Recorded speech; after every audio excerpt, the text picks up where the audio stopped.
right, team. Welcome to another edition of Open Mic. I am joined by one of the most lovable characters in Oceanic CrossFit and a man who's really done it all when you look at his resume. I'm, of course, referring to Royce Dunne. Royce, thanks very much for joining us today. Absolute pleasure. Happy to be here. Now, mate, I see that you are repping the Torian t-shirt, and it makes sense. You've been a Torian man and a Torian coach for some time. Pretty exciting times for Torian as we record this right now. Yeah, it's the community is abuzz at Torian right now. It's funny because between myself and Dasha and Will, we handle pretty much all the day-to-day at the gym, and Mike and Jono don't have to be involved on the ground level as much anymore. And we hadn't seen them in the gym for a few weeks, and I knew they were busy working on projects, and the pro was going to be something they were working on this year anyway. Yep. In the like post-COVID kind of trying to everyone getting back to live sports, and it just kind of occurred to me about a week ago. I was like, it's actually sus how little Jono's been in. Like normally he gets into some training or just comes and hangs out. Like I'm like this. I think he's avoiding us because there's something he can't tell us. And so I kind of almost in an effort to shock Mike into a confession, I texted him on Wednesday and said, "Mate, are you guys doing the semi-final?" And he just replied back with, "Let's catch up." And I thought, okay, we're on here. And so on Thursday afternoon, he came in and gave me the good news, and I was sworn to secrecy until obviously the announcement was happening at 6 a.m. On Friday. So yeah, I knew for about 18 hours early, and it was awesome, like getting to kind of stop the class at 6 a.m. and like read out the announcement on Instagram to everyone, and it was pretty awesome. Yeah, that sounds great. We talked a little off air, but it means a lot to the Australian community. The Torian event has been at the affiliate for the vast majority of its existence, and then last year was a real breakout year, and it was at the tennis centre, and you were in the partner competition with Rich Froning. It's been a really nice progression to watch the event grow to what it is today. Yeah, it's obviously I'm biased, and I've been in and around it, but I really think it's the kind of event that the Australian CrossFit community can be proud of and get behind. I was there when it was created, so 2015 was the first year, and I remember specifically Mike chatting to me and saying, "Hey, I'm gonna run this event this year. I think it's gonna be awesome." It was kind of around the time when Benji was taking a break from doing Schwartz's, and because it's a huge toll on the affiliate owner for really not a lot of gain. The bigger and more elite a comp is, the less inclusive, the less money it makes, let's say. So it's a work of passion, not of reward. And Benji did that for years, and I love doing shorts. And Mike literally said, he's like, I just want to make an event. So like he's talking to me and a few of the boys, like, for guys like you who are like are good athletes who work hard all year, who there's a huge gap between the regionals athletes and everyone else. Like it's a small percentage. At that time, 2015, it had just moved to being like the official, it's only 30. Like, in previous years, it was like up to 60 sometimes. Yep. There was a small pocket of athletes go to regionals. There's so many more people who, their season just ends after 5 weeks open. Like, it's like, I want to make something that people can play for that gives them that regional experience. And that's been his drive. And he's done that every year, and then, even the last couple of years when sanctions were a thing and the pro didn't get sanctioned, and he still put it on. We still wanted it to be something for people in this community to have a go. And this year's no exception. You'll see like on their division section on the website, they got heaps of divisions outside the official CrossFit ones to give the community as much of a play as everyone else. And last year, as you say, it was in the affiliate because that's like what made it. What gave it some soul, I guess. Gave it that meaningfulness. And I only went to the stadium last year. It was a very last minute decision. Actually, it was a bit of a scramble because I remember I was chatting with Snappy about it, and he goes, "We have like literally hit the capacity of tickets for the gym. Like we can't put any more people here without breaching fire codes." It's like, we can't tell people they can't come to the pro when Rich Fronings's coming. Yes. Like, we have to pull trigger. And so we went to the stadium just to allow people to come. That was the goal. So, and that's true of this year, right? Like we don't want to tell people they can't come, like send them away. So you got to just upgrade and find that bigger venue. And tennis stadiums obviously have an amazing history with CrossFit as far as like, it's just like how cricket grounds make AFL grounds. Yep. Tennis stadiums make great CrossFit stadiums. Yeah. Match made in heaven. Yeah, absolutely. Yeah, for those that haven't been or didn't go to the Pro last year, the atmosphere at that tennis stadium is nothing quite like it. Now I'm gonna circle back to the Pro because I am gonna ask you in what capacity you're hoping to appear, but I won't put that to you straight away because I've got you on today, Royce. Again, I spoke to you off air before. We've watched your progression throughout your CrossFit career, and it seems that you followed what I'll call like a pretty natural progression that a lot of athletes and a lot of coaches would like their athletes who compete in the Open to follow. And I'm gonna give this a very broad brush. I know it wasn't as linear as this, but we saw you compete in the Open for 2 years and sort of finish, in I think it was 15,000th in the world the first time you did it, and then maybe 5,000th in the world. After that, you were sort of top 100 in Australia. Then after that, you had your first appearance at regionals in a team. And then I believe you appeared as an individual and did really well, finished as in 15th, 14th position. And then the next year you went to the games. And then after that, we've sort of watched you, I guess, become a real leader to some younger athletes. At least those of us that follow on social media, we can see that you've really adopted sort of a senior athlete position and are developing other athletes. And lots of people get to one of those rungs and they find it really hard to progress to the next one. And it's interesting that you mentioned that gap between the top 30 regionals athletes and those that are really competent CrossFitters. We know that that's a space that a lot of people get themselves to and then they struggle to take the next step. So I'm hoping today that we can pick your brain about how you sort of took each of those steps and what were perhaps the challenges or the things that got you to make it to the next level each time, because it really is a fascinating climb as we watch your career and continue to watch it, because we know that you've got plenty of good years left in you. 2013, 2014, those are your first 2 years in the Open, and for want of a better word, you're merely sort of participating, if you will, if that's a fair comment. Do you remember what it was like to be doing the Open back then? Yeah, the Open is a special place in my heart, actually, because 2013, so like late 2012 into early 2013, I was doing CrossFit just at a Globo gym, just like literally the definition of cherry picking off of main site of like workouts that looked cool. And then anything that I didn't know how to do or couldn't do because of like crap mobility, let's say it was snatches, overhead squats, whatever, I just skipped past it. Like, what was the same workout? What was this date a month ago? I'll do that workout instead, and like staying on the 3-on-1 off progression.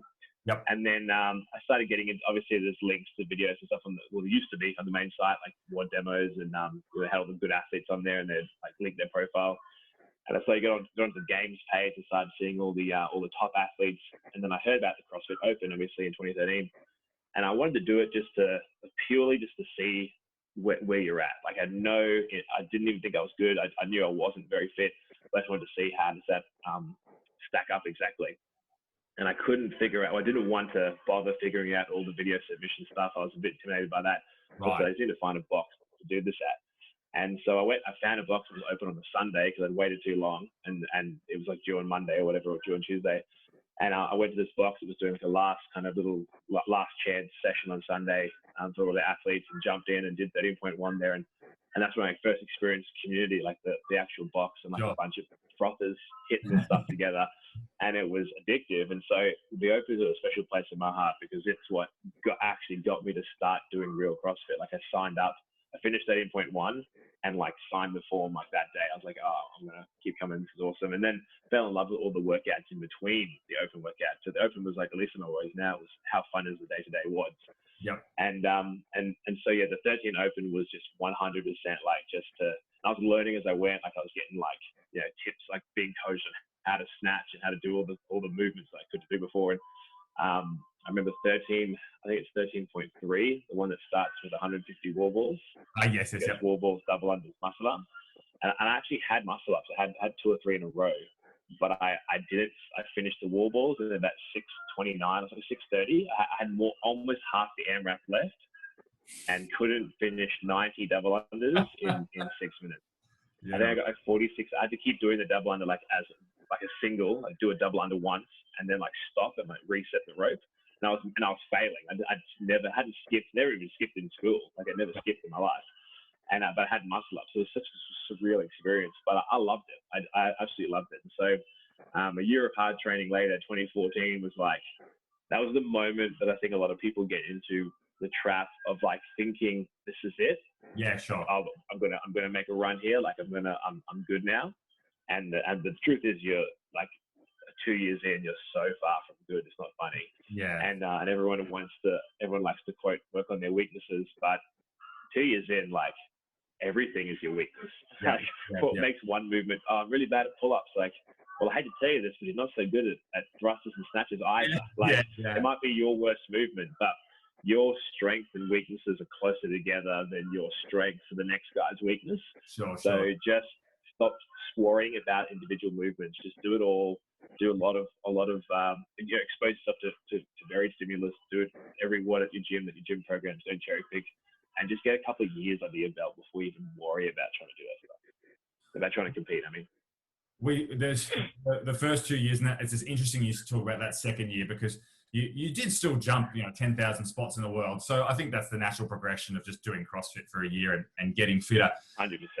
But then there's a big improvement between 14 and 15, and that's when you sort of, I guess, our community probably starting to take notice of you, and you mentioned that the Torian Pro, you probably competed there that year. So what was the big learning curve from those first 2 years that made such a difference for 2015 for you? What can athletes who were in that boat that you were in 2014 sort of try to learn right now that you did? That was 2014 was when I started working with Mike. With me and then girlfriend, now wife, Laurie. We'd moved to the north side, and so we went and found Mike's box, CrossFit Lift at Albion. Yep. And so 14 was like a year that, like I said, this a trap of thinking like, okay, I'm good at this stuff now. Like I'm gonna make a run. And you had some good workouts, but you also had some terrible ones that obviously in the open, that kind of roller coaster won't pay off. And the trap there is I think people get frustrated and quit because like something's not working.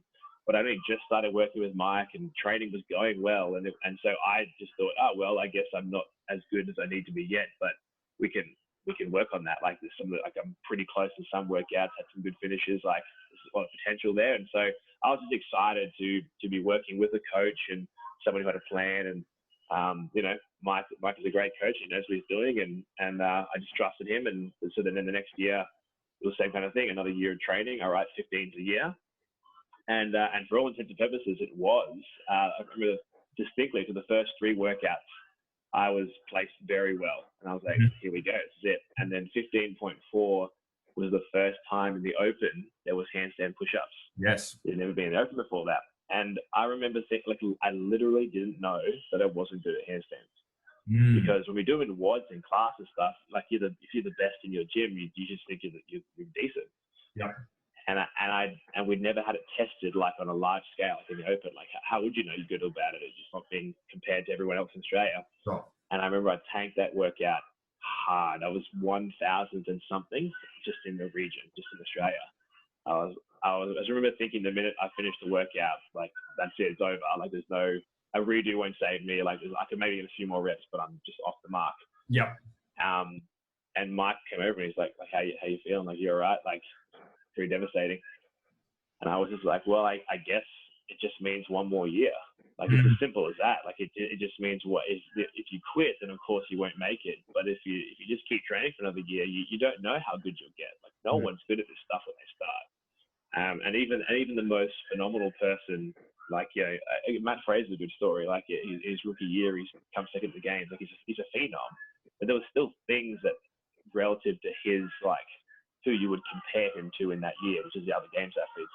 There was things that he wasn't good at that cost him. So no one's good at everything when they start, and you're only comparing yourself to your level of competition anyway. Like I wasn't worrying about what the games athletes could do that I couldn't. I was just trying to get to regionals.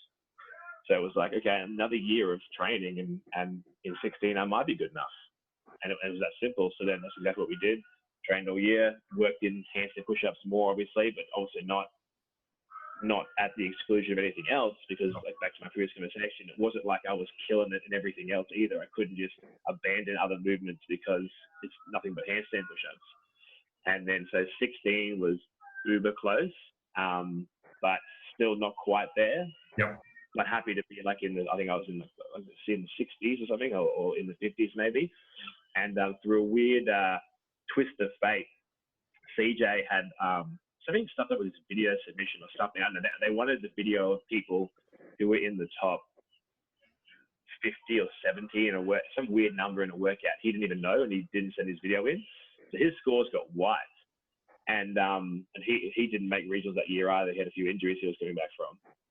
But luckily, our team still had enough points on the board to get to qualify a regionals team spot, even though we lost all his scores. Yeah, right. So that was crazy. Yeah. So then we all decided, as a bit of a consolation almost, like we were like CJ came back from some injuries. He wasn't feeling 100%. I obviously hadn't made it again. We were like, you know what? Let's just go. We'll go team. It'll be something good fun. Still great for the gym. Like how good. And then we ended up making the games that year as well. 2016.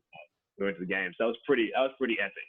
And then that just like once again just pushes your thinking a little higher, gives you another feel for the next year. And then obviously 2017 we came back and we both qualified, and that was pretty sweet. I want to ask you that moment from 15.4 where there's that moment of, okay, like I'm not going to make it now because I've had this performance, and it sounds like you knew almost straight away, and Mike could tell as well. I reckon there's moments like that for a lot of athletes in the Open where they finish it and they're just like, well, that hasn't gone how I wanted it to go. You seem to pretty easily sort of just be like, okay, well, on to next year. That's not something I'm good at yet. I'm just going to have to work at it. Is that come really naturally to you, or is that something? Is there a time perhaps where you weren't as philosophical about the failures that had happened in workouts?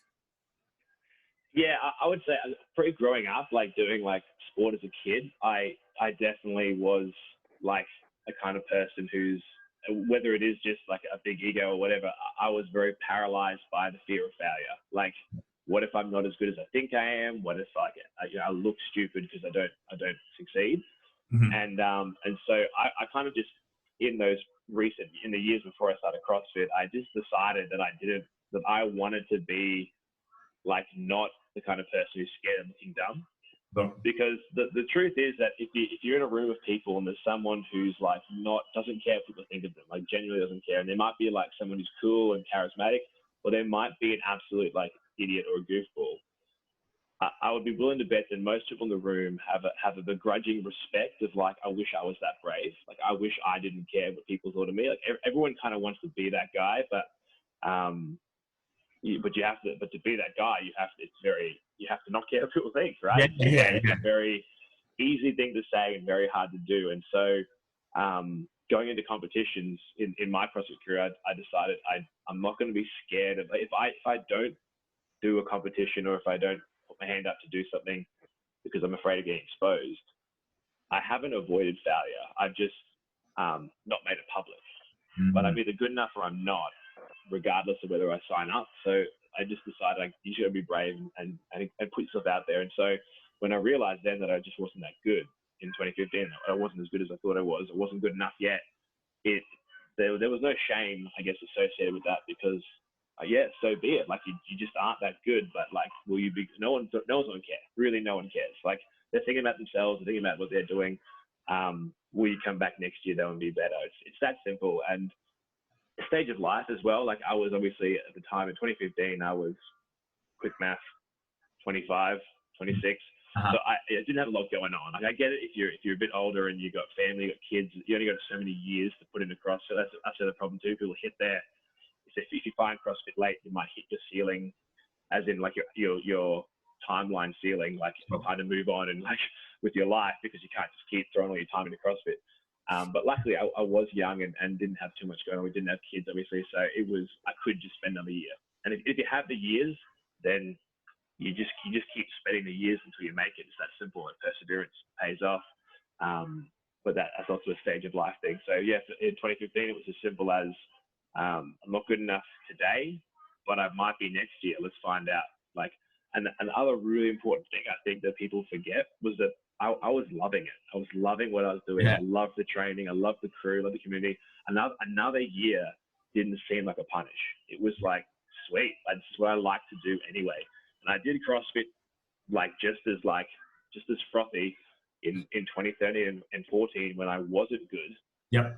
I did it just as much because I loved it. So even if this year, for example, like even if I like don't do as well as I expect or have this pressure of how well I'm supposed to do, it doesn't matter because I'm not doing it because I'm good at it. I'm doing it because I love it. And if I happen to be good at it, then they'll take me somewhere. So which is pretty cool. So you just can't let the fear get you. You just gotta, if you love it, do it. If you don't love it, don't do it. Like, you shouldn't be here in the first place. You should go find something you do love, you know? And that's, Mike is a great example of someone who, like, he obviously lives and breathes CrossFit. And he's running the Touring Pro, but his real love is golf. And he just plays golf whenever he can. And he's actually pretty good. I play with him. He's definitely better than the average golfer. Yeah. But compared to golfers, of course, he's not good, and he's never going to be pro. But it's like, he's not doing it because he wants to make millions on a Nike sponsorship. He's doing it because he loves it, and that's CrossFit for me. Like, I love doing this, and that's why I do it, not because I'm good at it. So the failure, with that perspective in mind, yes, the failure hurts. Like, yes, missing out on goals hurts, but does it change how you feel about the activity? Because another year of training isn't a punishment. It's a privilege. Yeah, I think that's some really wise words. And I hope people that perhaps have a little moment in the open where it doesn't go according to plan can draw on that. You said something really interesting about it's an easy thing to say, but it's a hard thing to do, to not care if you make a bit of a goose of yourself. So yeah. You've been in some high pressure situations, like namely I can think that you've been on the individual floor of the CrossFit Games. You've been partnered with Rich Froning at the Torian Pro last year. You've been in these situations where you must know that thousands upon thousands of people are watching you. How did that mantra stand up in those high pressure situations? Like, are you still able to be like, well, if this doesn't go the way I want it to go, no one cares if I look like a goose? Or is it a bit harder in those situations? It's actually a little easier, I think, the bigger the stage, because I mean, like at the CrossFit Games, for example, there's no shame in losing to any of those guys, or even if you come dead last at the games, you're like, yeah, well, the guys who beat me are all weapons. Like, so it's kind of like, it's okay. Yeah, and I think that's the difference between my mindset and, say, like a Matt Fraser, a champion mindset where he's like, that's unacceptable, like I cannot lose. So there's another level again. And like I said, everything has a progression, but the higher the pressure, I feel like it's that you'll be able to forgive yourself more because the people you're versing are absolutely amazing. Like, you would never count it as a given against any of those guys. It's almost the local comps that scare the crap out of me because you don't want to be like this games athlete comes in and like loses like because he's like can't double under or something like that, something stupid. So those are the moments where I'm like, well, what am I doing here? Like, I need to really like stay calm and be like, look, just do the work. It doesn't matter. Like, no one cares. And even if they care, like, even what is their opinion? Like, don't matter. Like, it doesn't. It's just a small part of your life. So, I think the higher the pressure, with the one exception being in the 18 regionals on that rope climb workout, I was intense going into the final, and I knew I probably needed like an event win or like a second, to get the points I needed to jump into a top 5. Sure. And so that was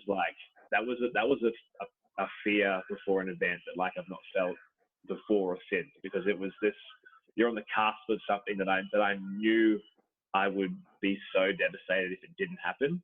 And so the fear of failure was pretty extreme at that point. And kind of the best thing that could have happened to me happened, which is I jumped up to the rope because it started on the rope, 3, 2, 1, go. And I like fumbled and fell off and like choked.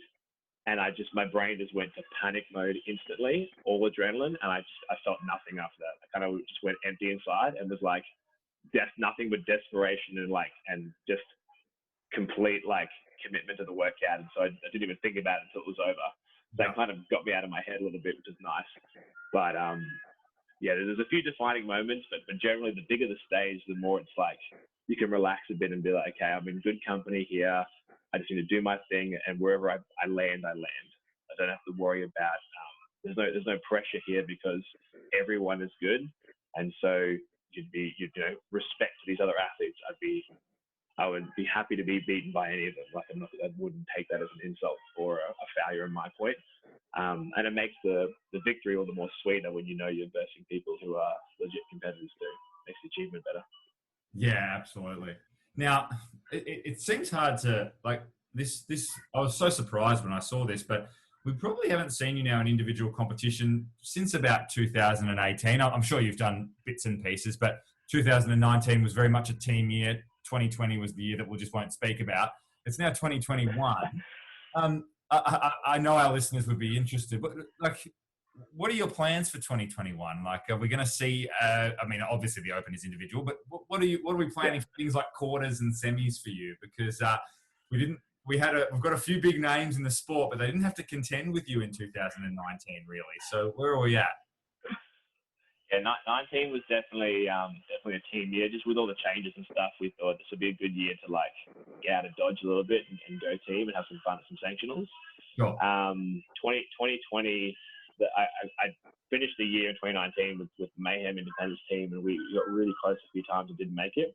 So 2020, we thought we got to get some redemption and come back, and we qualified like straight up out of Wodapalooza, like the first event that we attempted, and which was awesome. But then COVID kind of stopped the game, so it was very unfinished. So we were even thinking about doing it again this year, like getting like proper closure. But then they changed the rules, so super teams are out. So that was fine. So this year, 2021, I'll be going individual, and it speaks exactly to what I was just talking about. I was seriously considering team this year, and we almost had pulled trigger completely on the team, but just a few different things happened, and one of our girls, she's in the army, she has to go do COVID duties in Tassie for a couple of months, and so would not be eligible. And so rather than trying to scramble and pump up a new team or whatever, we just thought, no, we'll go me, Will, and Jem. We'll just go individual. And because it was this thing of like, I think I actually do enjoy team a bit more. It's just like I played team sport growing up. It's a bit more natural. But I didn't want to be choosing team because I was scared of individual. Like, sure. Because what if I go and I'm not as good as I think? What if I don't qualify? And all the things you have to contend with, right? But that's what grows you. That's what character building stuff. Like sport is whatever, but that's the stuff that lasts for the next 10, 20 years is building that resilience of character of like, what if you aren't good enough? Like, that's a legit question. And what does that even mean? Like, how does that affect you? Like, should it affect you at all? Like, so what? You're not as good fast burpees and thrusters as the next guy. Like, it's not a big deal. It shouldn't be something you're scared of doing. And yet it is scary. So it's a perfect little like safe way to grow yourself as a human being, because the price of failure is not life changing. No one gets hurt. You don't lose anything per se. But the gains can be extraordinary, and so there's so much potential for growth, and high highs and low lows. And so this year we'll definitely I'm coming back to Indy because I have to answer that question for myself and not be scared of it.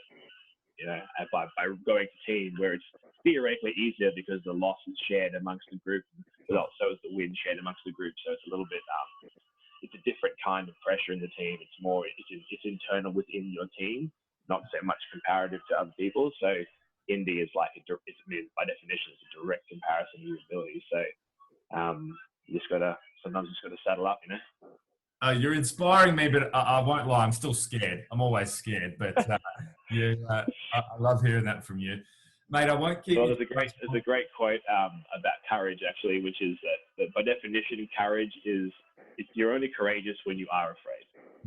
If you weren't scared of something, you're not brave because you're not scared of it. So the fear is good. Okay. The fear is good. I will remember that when someone says it's 10 seconds until we start 21.1. I'll definitely remember that. Now, last sort of question the last point I wanted to touch on, you mentioned some of your training partners then.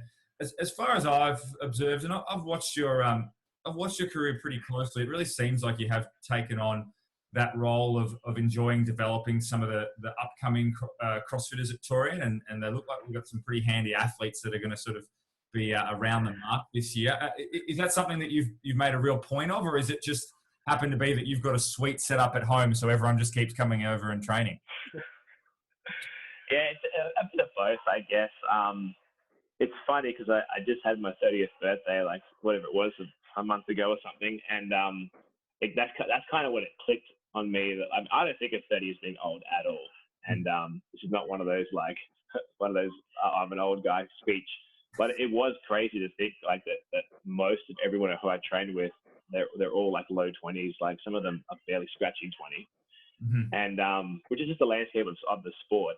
Yep. And so it just it's funny when I'm chatting with some of the boys and the girls about like open workouts and they've never done them, like it was before their time. And I was like, that was like 2016. How's that before your time? But like so there's that natural I guess there's that natural veteran kind of attitude of like I've been around for a while now and seen a lot of stuff and achieved some stuff obviously. So people, some of these younger guys like look to me for advice and.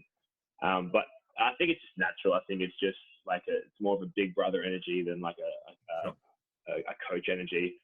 And I just, I like to put them off tilt a little bit. Like Will, especially because we coach together a lot, obviously. And he's, and I would consider him, a competitor beyond his years because he started CrossFit very young. I think he was like 15 or something. And he was under Shane and Tia's tutelage for years up in Gladstone. So he's about as had a good a start as you can have in CrossFit.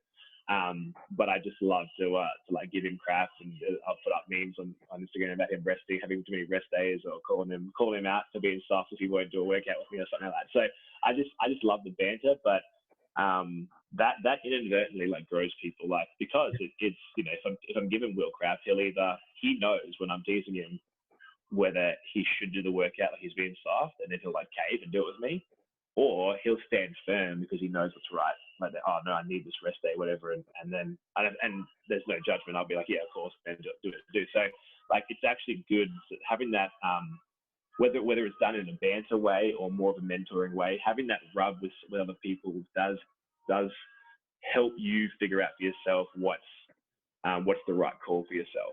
And so that's good for everyone to have that, like the whole group, we all have that, we're all bouncing with each other and it helps refine you. Like literally, like, the metaphor is quite obvious. Like it's refining the diamond. So that friction is good. That banter, that teasing, that like, yeah, it's definitely a good energy and keeps us, well, definitely keeps me more, fresh and like, still keeps my energy high for there. But I do feel the only thing about me that feels quote unquote old is that I feel a bit jaded and like washed up a bit energy wise of like, another open, here we go, these things suck. And all the young guys like all like excited, it's like their third open, they're like can't wait to improve. And like I was like you once, Yeah.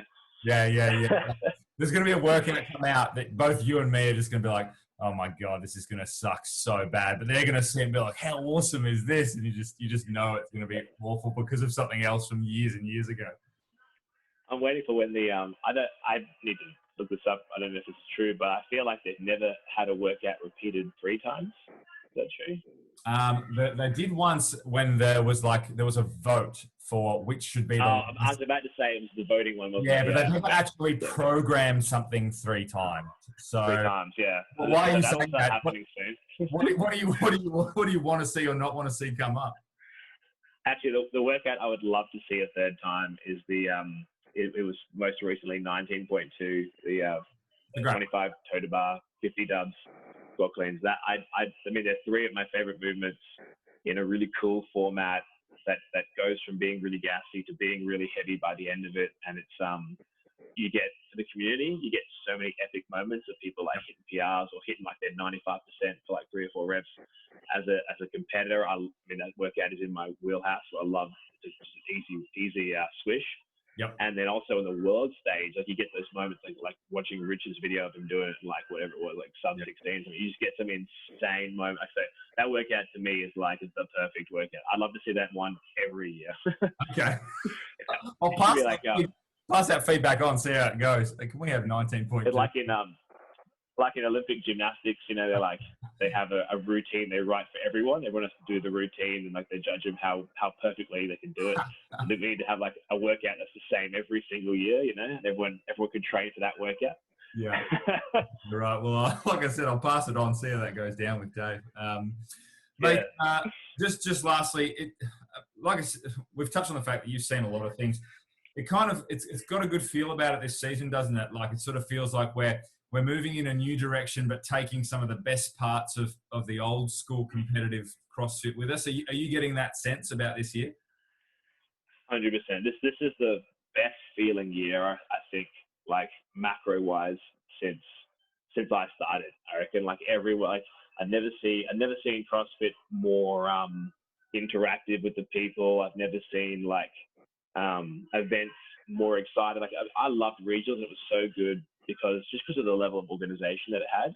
Yep. But I remember since when I started, people talking about how it would be cool to see the regionals, but with a bit more autonomy and like let other people in, and sponsors and vendors and stuff getting more control, and even just the market around CrossFit growing. Like, all the vendors I talked to who are excited about what it's like to not be locked out because regionals is a CrossFit owned thing and everything, you know. So I think it's never felt more exciting to be part of the sport. I think, yeah, it's a good year. Cool, man. Well, we are looking forward for sure. And look, I'm excited to hear that you're going individual. I think that really adds an interesting dynamic to the male competition in Oceania this year. Mate, thanks so much for joining us on this Sunday, and looking forward to watching you compete all throughout 2021. Thanks, Ed. My pleasure.